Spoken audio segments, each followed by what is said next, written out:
Hello, I am really excited about the projects that we did in this month's Fodder School with Rebecca Sower. And I just wanted to start sharing those maybe monthly here on my YouTube channel. I think I've mentioned I really want to kind of show up here more since Instagram has just been so awful in showing anybody to anybody else. So I'm going to be coming over here more often and just covering, a lot of the stuff that I cover there, but a little bit more in depth.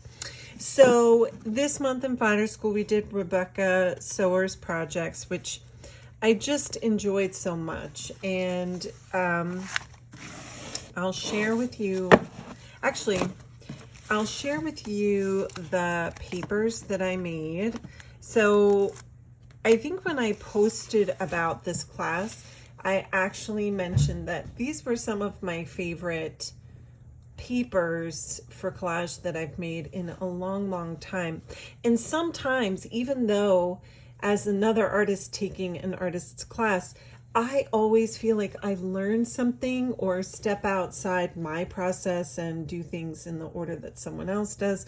Whatever the combination is, every time something serendipitous and amazing happens, and I'm just enjoying it so much. So for whatever reason, the combinations of things that Rebecca suggested or shared with us, they just resonated with me, and I made some papers that I just absolutely love. These are scraps, but I'm sharing them because they're so special. Like, they're just so precious to me.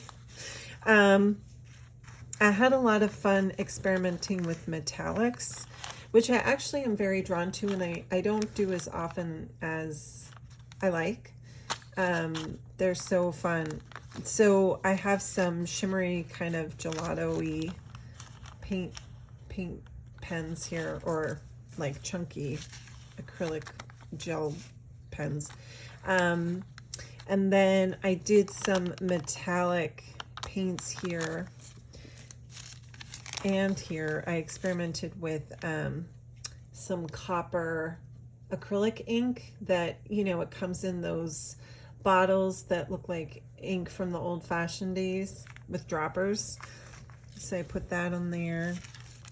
Here's another one with acrylic ink droppers that I did in turquoise. I absolutely just love all this stuff. I know I just have scraps. How silly is that? But just, having so much fun making all the different papers. It was such a joy. And I love how everything came out. I think you can see the metallic in the light. So just experimenting with different colors and getting texture that Rebecca recommended. Here are some of my plainer papers.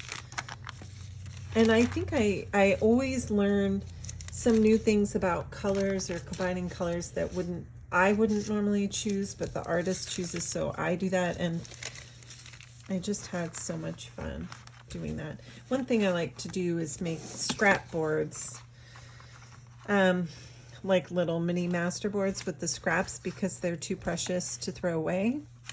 And then I can cut those up and use them in other things like paper dolls and that sort of thing. So I love doing that. And then these are my collages that I came up with.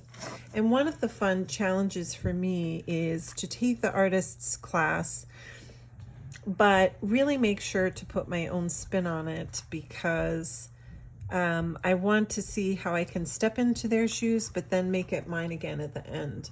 And so, of course, that means adding some Tim Holtz imagery, because I love all his paper dolls and silhouettes and all that stuff. So I wanted a vintage photo in there. I used one of my stencils for the branch. Here's some of the paper on a paper doll from that master sheet. So I definitely wanted to put my people on there, because that's such a big part of what I do.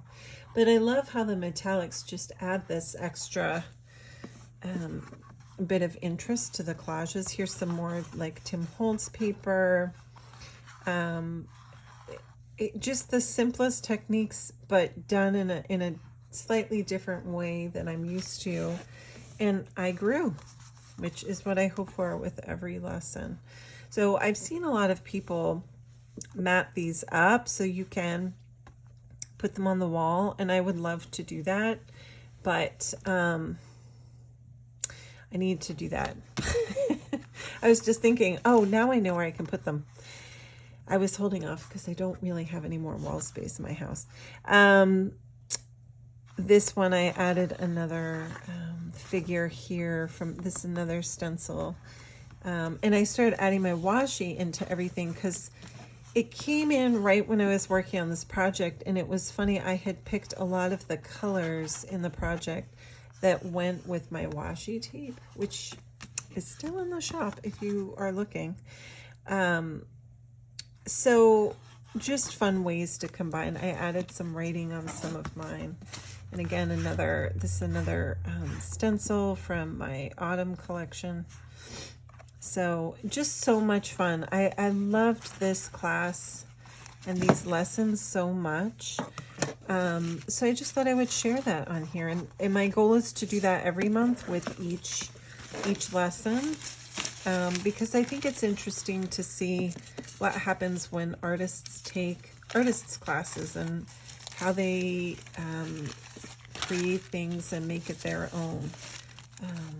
Because I think that can be helpful to anyone, because there's so often times where you admire someone's work, but you kind of want to be able to put your own spin on it. So that's what I would like to share here. One thing I do recommend if you are in Fodder School, one thing I do is I take all my papers that I might make for a class and I clip them together, so that way I've got all my experiments from that class together with a little clip, and I keep it in my paper bin.